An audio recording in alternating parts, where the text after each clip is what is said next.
become close to their own desire. Let's try this, let's think of that. But it's against God. God is secondary to him, so it is not, doesn't play a big role. And then in Romans 1:18 it says, iniquity or lawlessness can suppress the trust in unrighteousness. Iniquity and lawlessness causes the members of our body as slaves of uncleanliness and of lawlessness, leading to more lawlessness. Romans 6:19.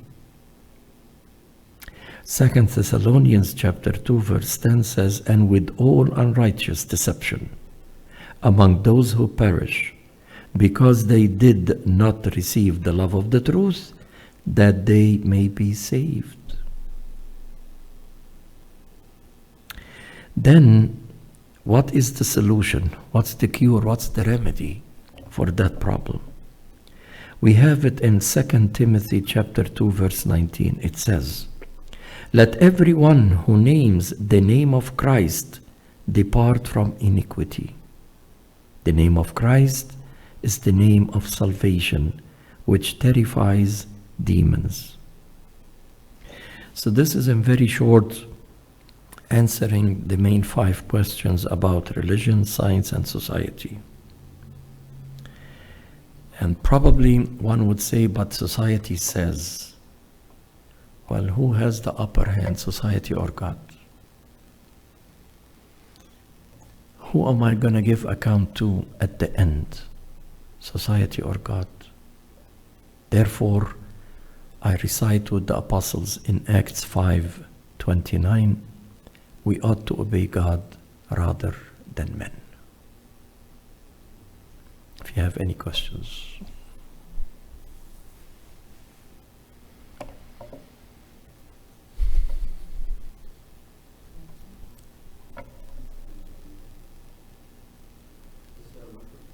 Pardon? Is there a microphone?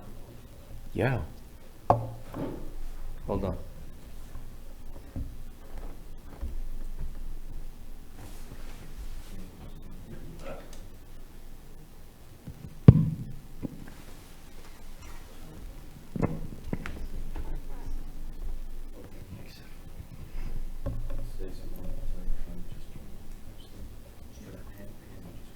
Oh, okay.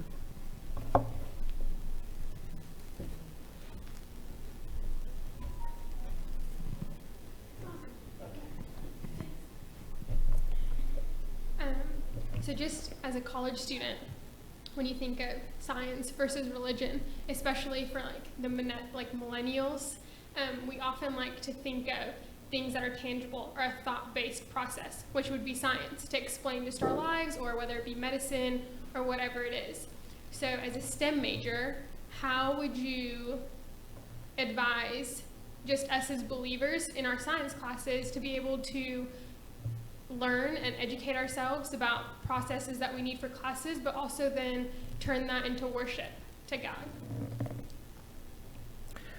Well, the first thing is, of course, in the class, you are there to acquire knowledge. And you're acquiring it for your career and also to pass your exam. But sometimes, especially in philosophy classes, they tend to disprove God. If you have the strength to talk to the professor after class in order to have a debate, provided that you're strong enough and standing on a solid ground on the Bible, then this has nothing to do with your study. That's for the philosophy. But science in general, like biology, physics, chemistry, they are just info for your career and for your life. And I don't think that they will interfere with God's presence It's the philosophy and the psychology. These two are the ones that have, they like to butt heads with God and with the Bible. I don't know if I answered your question. Yeah, and a little bit. I think what I was asking more so is, just as a student of faith, when you're in study groups, so you're talking about the processes of just the human body, or most recently I was in a cell biology class, and stem cells have been a very much so topic of interest, and stem cells really are used from a fetus, and usually the embryo has to die in order for those to be used. So just from the medicine standpoint, well, that's okay, because if it was going to be terminated, or if it was not going to be viable life, then there should be no harm in it. But if it was, let's say, an abortion, that's not your mistake. You are taking the stem in order to revive or make someone else survive. That's your profession, is to make that person. This one is already kind of finished, and it's not your fault, it's someone else's fault. So you can take these stems and plant it in order to make a revival for a life in that other person. So this does not contradict the Bible, because as we see that there are many donors as it appears on the driver license, and the church okays that. If when I die, I want to donate my heart, I want to donate my kidney. I just, I'm going, so I want someone else to live. So they can take that part, that organ, in order to make someone else live. And when you look at it on a bigger scale, isn't this what Jesus did for us? He died so we can live. If he didn't, we would have been sentenced to death. So in a sense, he stamped his whole life in us so that we can revive and live. So donating is not against the Bible, because we are allowing life to continue without damaging the first one, unless, especially that he is dying, or he has already a consent to donate part of my body to someone who needs it in order to survive. So the stem cell and the organ donation is not against the Bible, because you are saving life.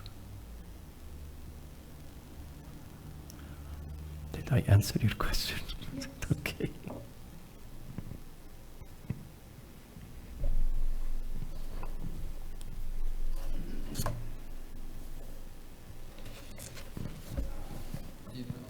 I don't know all of the 5 topics we talked about. I'd love to study those.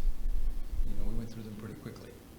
And to me, I'd really like to digest a lot of that, if there's a way to see some of that. And so I can, because as you're talking, there are so many questions that pop in the head, and then we move on to the next subject, and I'm trying to catch up to that.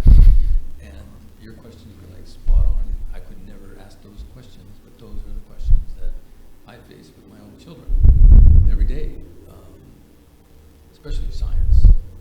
And so your point to the theory versus the Bible not being it's written, I'd like you to kind of elaborate or go over that one more time, just so that I can digest that, because I caught some of it. Say the question again, I didn't get it. Speak up a little bit. Yeah, the question is kind of like theory versus what's written. Okay. Cannot go away. It's in the Bible. Whereas science is from a theory, from what I understood, and they've been proven many times different ways. And I'd like you to just kind of elaborate a little bit more on that, so I can digest that.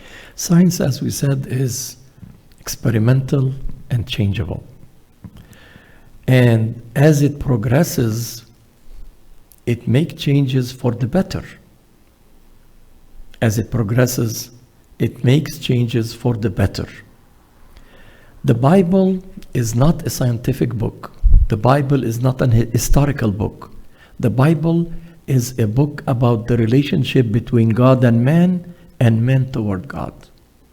But in there, God has thrown few things, scientific, geographical, historical, in order to highlight things for the future science to pick and work from there. Yani, for instance, I do remember the very first rocket that USA had to ship around the Earth. They actually had a delay because as they were making their calculations, there was 1 day missing and they didn't know where to get it. What do you mean 1 day missing? And among the scientists, there was that man who used to attend Sunday school, and he remembered that there was, yes, a whole day missing, and it was recorded in the Bible. And then they called on some pastors to help them out, and surely they did. During Moses' time, as the people of Israel were fighting against people called Amalek, they were giants. And Moses said, God, you cannot let the sun go down. We have to finish that. We cannot say we'll take a break and tomorrow we're going to continue fighting. We have to finish it today.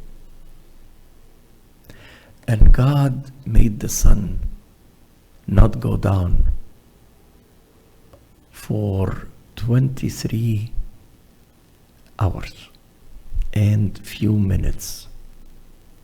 And they won. And it passed. Years later, during King Hezekiah, he was a good king, God sent him Isaiah the prophet and told him,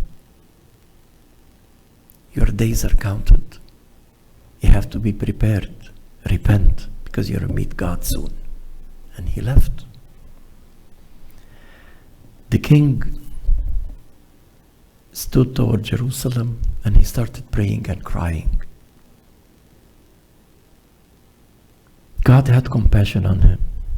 So he talked to Isaiah, he said, go back and tell Hezekiah, I have extended his years 15 years. Extended his life 15 more years. So he went and he told him, God have listened to your tears and your prayers, and he extended 15 years to your life. Hezekiah was a little doubtful. He said, how would I know? And then God spoke on Isaiah's tongue and he said, the sun will not go down for X amount of minutes. Adding these to the time of Moses and Joshua made the 24 hours. When they put it in the calculation, they succeeded and they shipped the first rocket. So the point I want to make is that it is not a scientific book, but it does have facts that when the experimentation of science is kind of lost or they are hitting the bushes, if they go back and they read carefully, they will have a hint that will let it happen and they will succeed. Another one was in the human composition, the brain, the heart, the organs, the liver, and all these veins and the digestive system. Said it's so complicated. And as they were working at that time, evolution was hot stuff. And there was that scientist. He was adamant that God does not exist. And he was a strong atheist. That's what he said in his book. And then he came to the conclusion, after many years working with his colleagues, that there must be a bigger one that have put these pieces together, because evolution cannot do it. One cell cannot do it. And then he said, when I thought about it,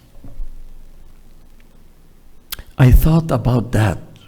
If a tornado hits a junkyard and then it dissipates, will the junk in there form a 747? No. So it must have been a bigger engineer that have put the human together to make it alive. And he believed, and he wrote his testimony, and he preaches the gospel. From an atheist, and as a scientist, which he has, according to him then, I had all the proofs to show that God does not exist. And God told him, and I will show you that I am there, and you are going to witness for me.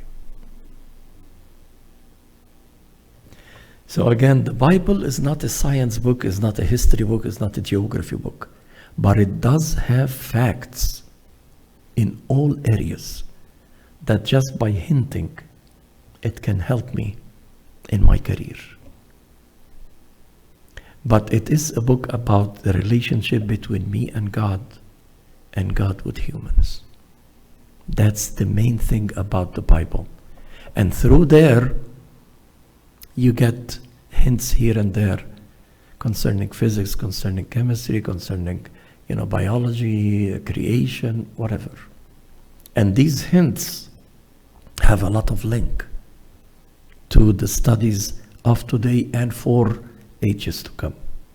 That will help and always be, the footstool that they stand on to move forward. I hope I answered the question. Yeah, it was very interesting. Thank you.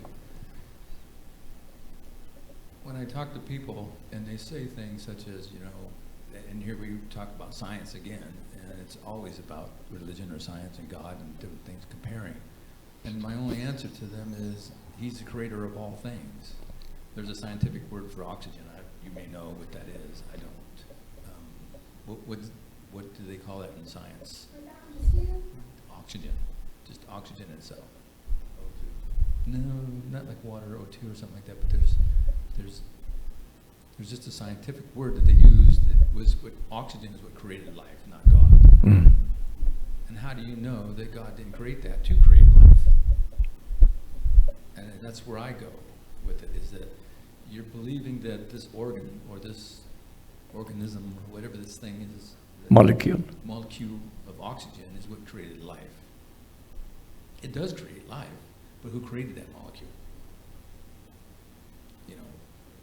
Obviously, we believe in God, or God did, but no proof. But Yeah. there's no proof he didn't. We have, we made a study about chapter 1 in Genesis, and it was taught in the Christian seminaries throughout Egypt. It was a scientist along with a bishop, and they worked on it for 2 years.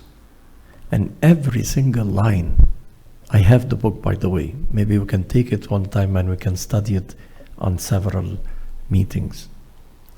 And it shows that every period of creation, how was it created and why, and how did this serve the next period, and then the third, and then the fourth, until the sixth.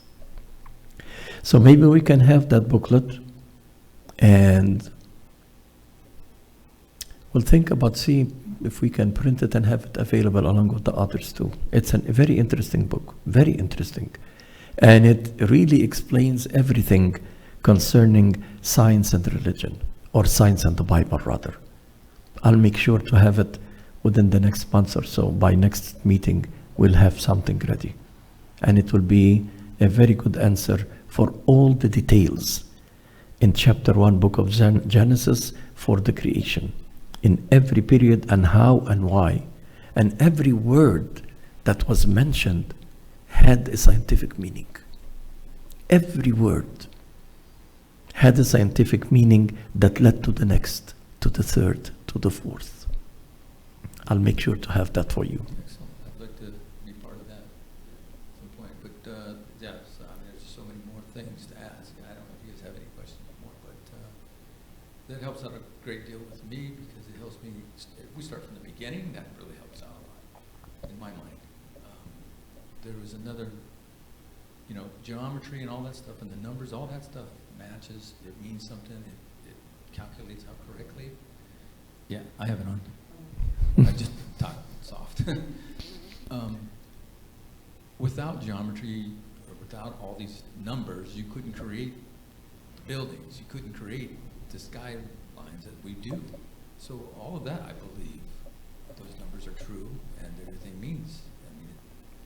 We can see the geometry, the construction, the architect. When God spoke to Noah about building the ark, he gave him the measurements, the type of wood, how to do it, the length, the height, how many rooms to acquire thousands of animals and birds in that ship. So you got several things of science in that chapter 6, 7, 8, and 9 of the book of Genesis for Noah. He gave him, said, I want you to build an ark that long, that high, and you have to have so many rooms. And then after you put them together by this and this. So he gave him the construction. He was the architect, and he had the workers from the people to do what God instructed him to do. Again, it is not a scientific book, but God gave him what to do, and it still stands up till now. God knows how many years, and it still stands up till now. And it's found on Mount Ararat between Turkey and Armenia. And neither of them wants to let the other country put it down so it can display it, and they keep it up there. And that's a good thing. And it still stands with the same measurements that's mentioned in the Bible. Was God a scientific? Well, he is the creator of all things, but it was, again, the Bible is not a scientific book.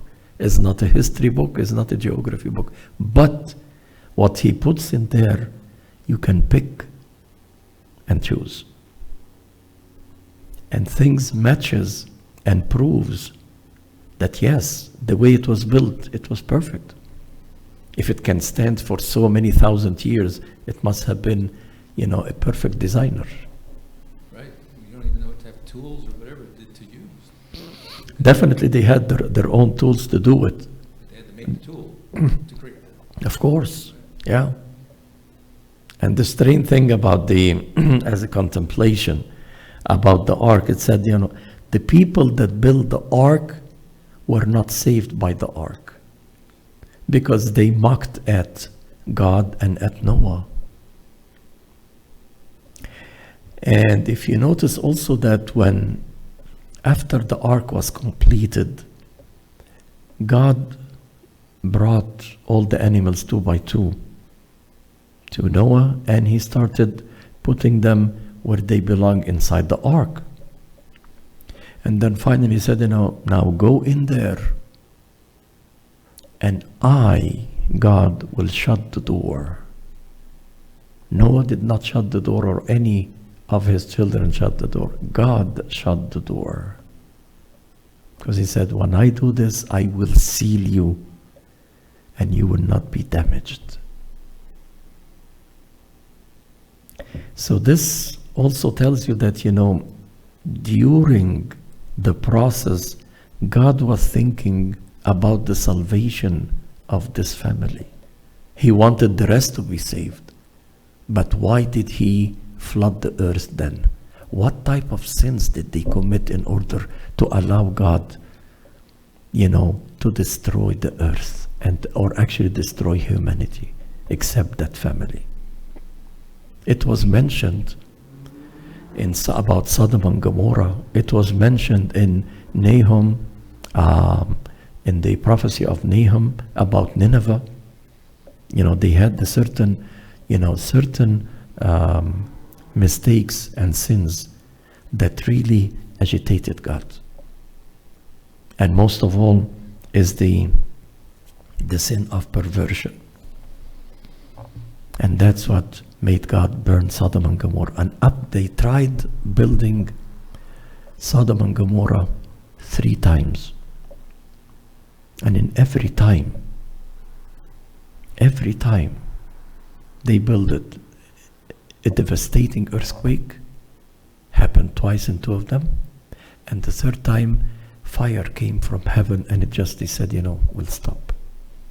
In 3 different times, not consecutive, but every 50 years, every 100 years. And they said, let's do that.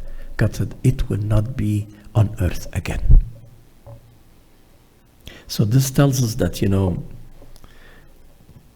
when God created man and gave him the commandment, replenish, be fruitful, and fill the earth, God did not create Adam and Steve. He created Adam and Eve in order to produce, to be fruitful. So, do you think God himself put us on earth as human beings with the kind of intelligence that we have hundreds and hundreds of years ago, and you look at us today and how much more advanced we are today? Did God already know what he had put into us? Did God already know? We're just testing to see how long it would take us to get from there to here? Or did he just give us the intelligence to survive? You eat to live, not to live to eat type. But that's always crossing my mind, is what was the purpose? What was the test? When God created Adam and Eve, in Genesis 1:26 and 27, it says, and God created man on his image and after his likeness. Well, God does not have a picture in order to have an image, but it means that, he gave us some of his attributes. He gave us authority, he gave us wisdom, he gave us how to discover, and that's what happened later on. Adam and Eve, according to their, limited resources, they did what they had to do. They knew how to cook, they knew how to eat, they knew how to, mix things. And as things developed, we know that, they made metals and elements that they produced music out of it later on in Genesis. Can't remember the chapter, but they did it, and we have it. It's in the book of music. It says, and they were the first musicians on earth. So God gave them, but once they start using, then they started developing and increasing. When God at the beginning exiled them or abandoned them or kicked them out of paradise in the Garden of Eden, he just had, gave them garments of leather. But when it comes, let's say, to Moses and to King Solomon says, the book even says, that he had clothes, not even, the birds have as much as it, in its beauty, and it's a glorious thing. So it means that, they use their mind, they use the attribute of wisdom, they use the attribute of the mind as it works and discovers things, and they made beautiful stuff. And look at the temple during Solomon's time. It was a piece of art. And who instructed Solomon? God. I want you to make this with ruby. I want you to make this part with gold. I want you to make this with silver. I want to make this in brass. And then have this, type of curtain in here and put this one right there. Every single one had a meaning, and together it formed the house of God. And God gave the instruction, but it was the human that had to think, how should I do it to please God? When he said, and try to carve an angel and put it above the Ark of Covenant. Carve an angel, so it has to be out of wood. Well, how am I going to do it?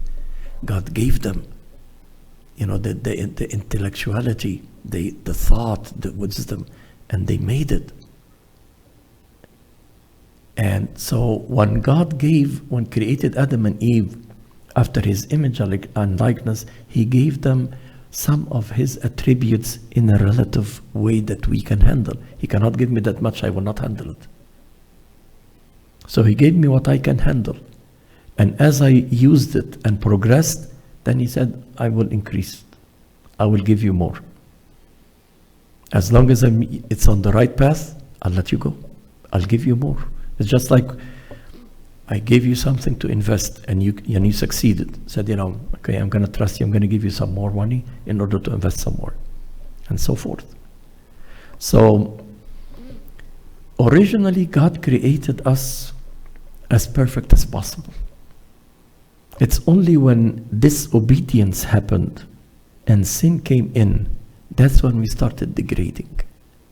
And then God had to rebuild us up again till where we are after salvation and after Jesus' redemption. But originally God created us to live in his glory forever. And that's basically what he said, that now that I have paradise open for you, once you leave earth, your spirit goes up there.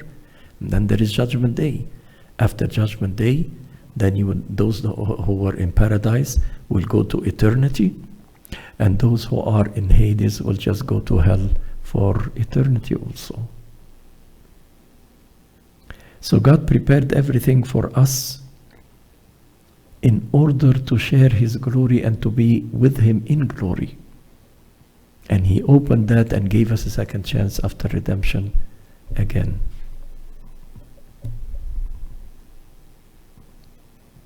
Wow, thank you, Abuna. I'm intrigued by creation. A while ago when you were talking about the power of Genesis and every word used, it's amazing how you were saying there's an architect, an engineer to our body.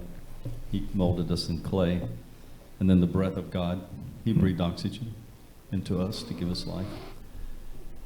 The Bible says a day is like 1,000 years.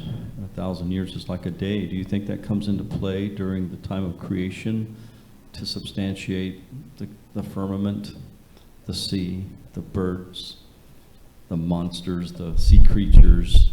Obviously, we can't deny dinosaurs when we talk about science. Yeah. The Bible seems to prove science over and over by, like you said, the ark on top of Mount Ararat. Yeah. Or the showing that the entire world was flooded at a certain point in time. Yeah. But I'm just curious what your take might be on that 1,000 years as a day in the book of Genesis itself. When the book of Genesis says that and it was night and day of the first, or night and day for the second, and so forth, the day was not meant to be 24 hours. You know why? Because God created the sun in the fourth day. Then the earth started revolving around the sun.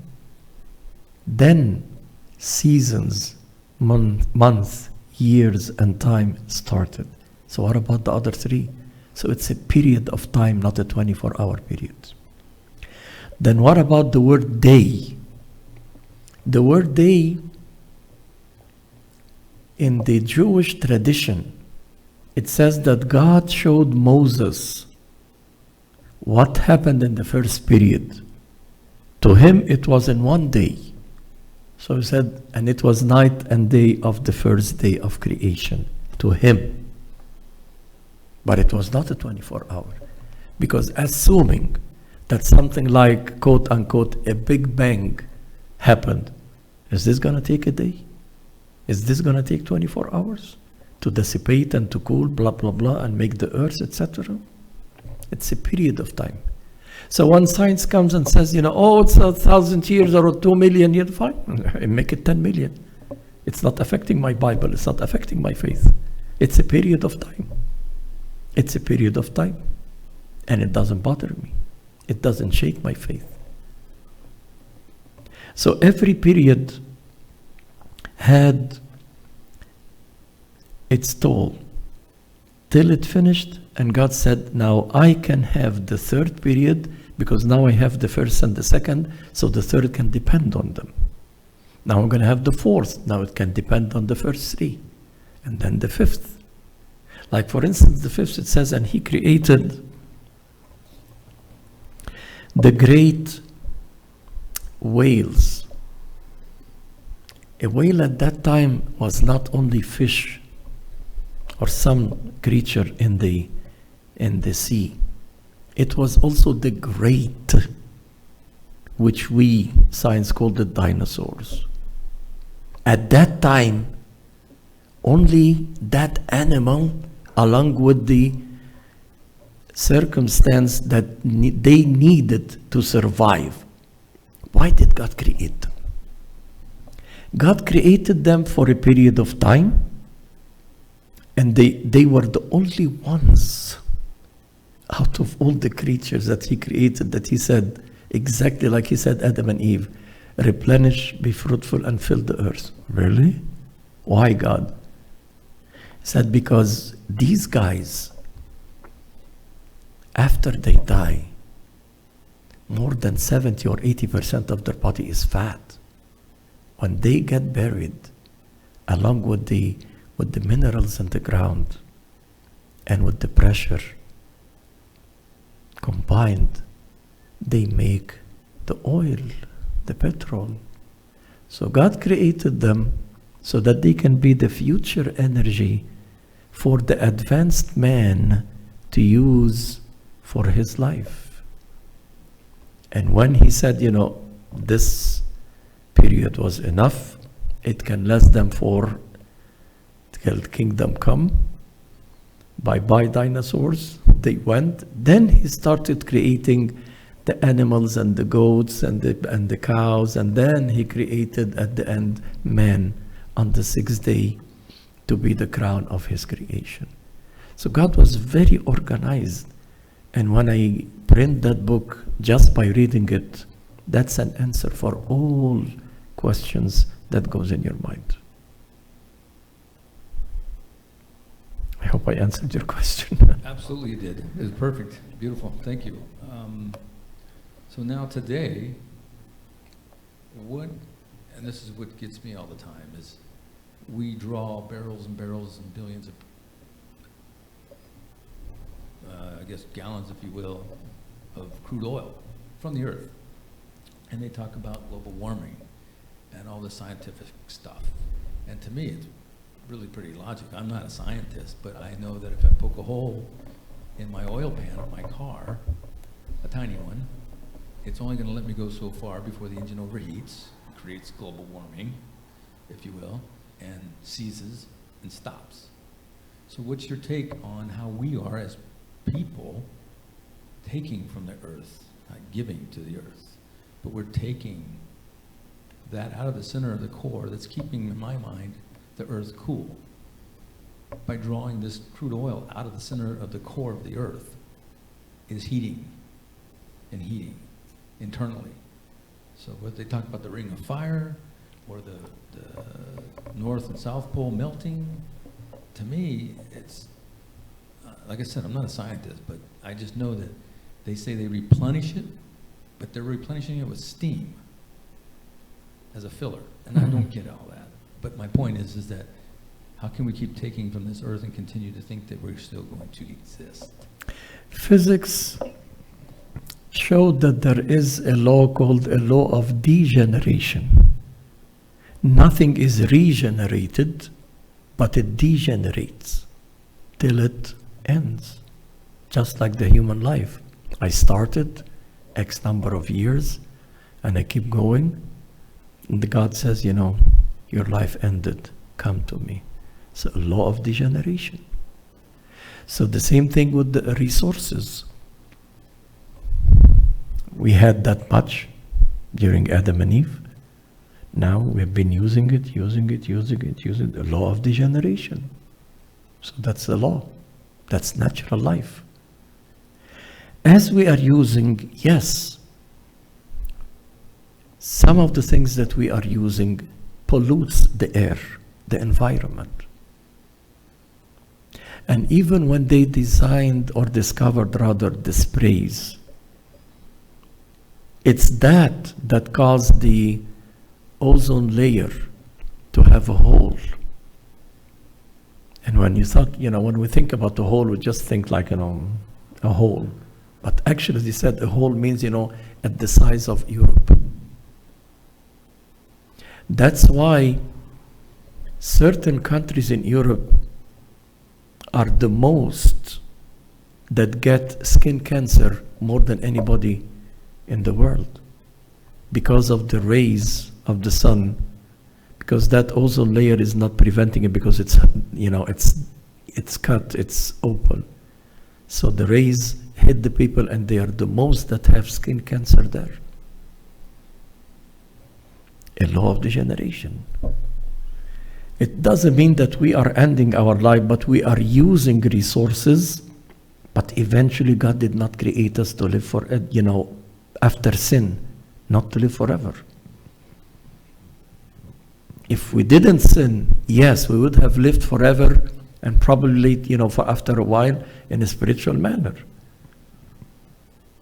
But now that we sinned and He saved us, He said, okay, you have a certain period of time, and you're going to give an account for it at the end of your life. So whatever we do, a discovery or living normal or working or blah, blah, blah, it has to glorify God. It has to be for God first, and then for those around me, and then last for myself.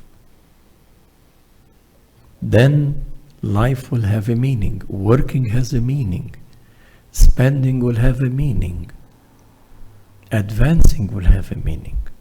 Because it's for God first, then for those, a family or people that need me, and then myself.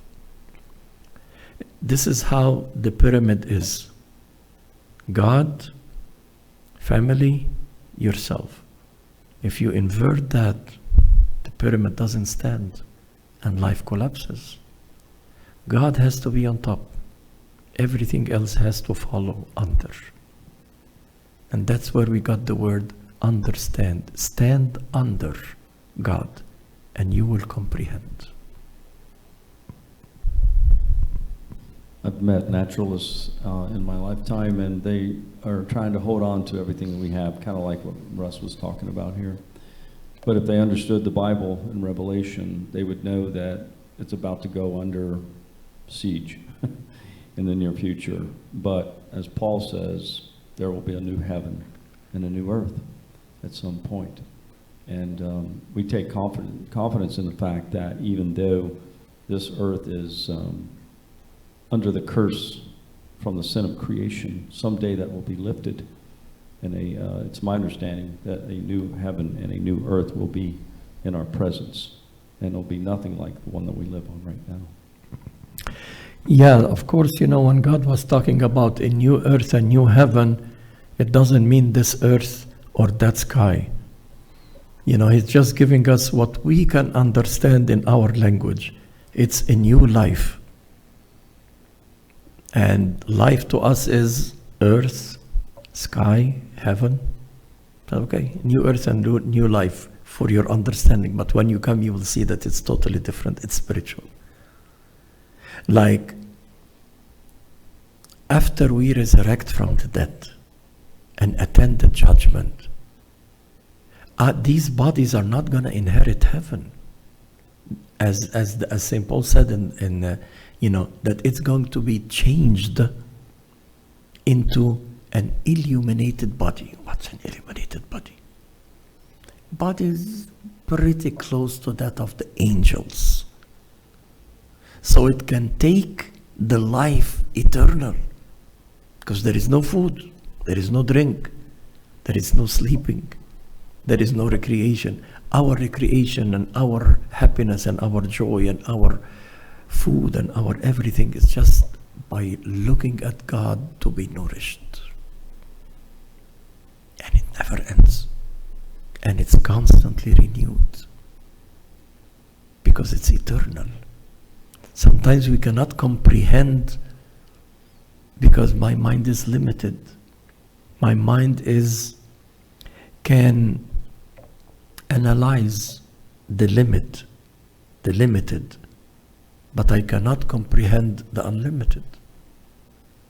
We know a little from the Bible, but do we understand it fully? No. Then we will see. Like when it says, for instance, and in heaven they will not marry or give in marriage.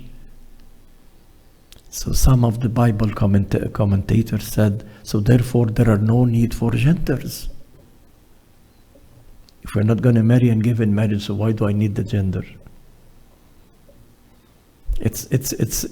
We are trying to explain as much as we can, put within the realm of the Bible words. But the actual life, till I go, then I will know.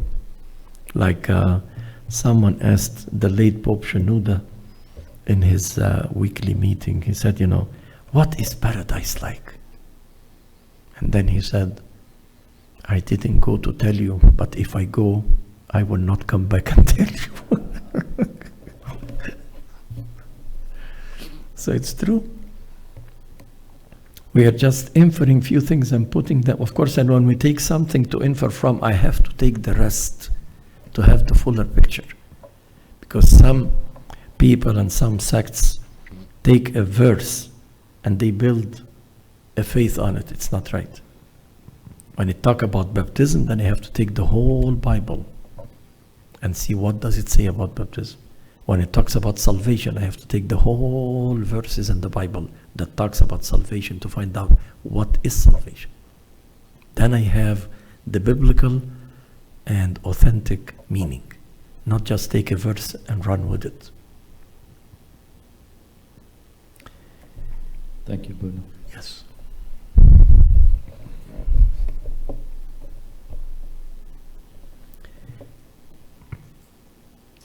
Eve was very modest today. They just said a couple of things and then they listened. Adam was too talkative today. Thank you for coming and thank you for attending. Thank you for your questions and have a blessed night. Thank you. God bless you all. Do we have some refreshment downstairs? Okay.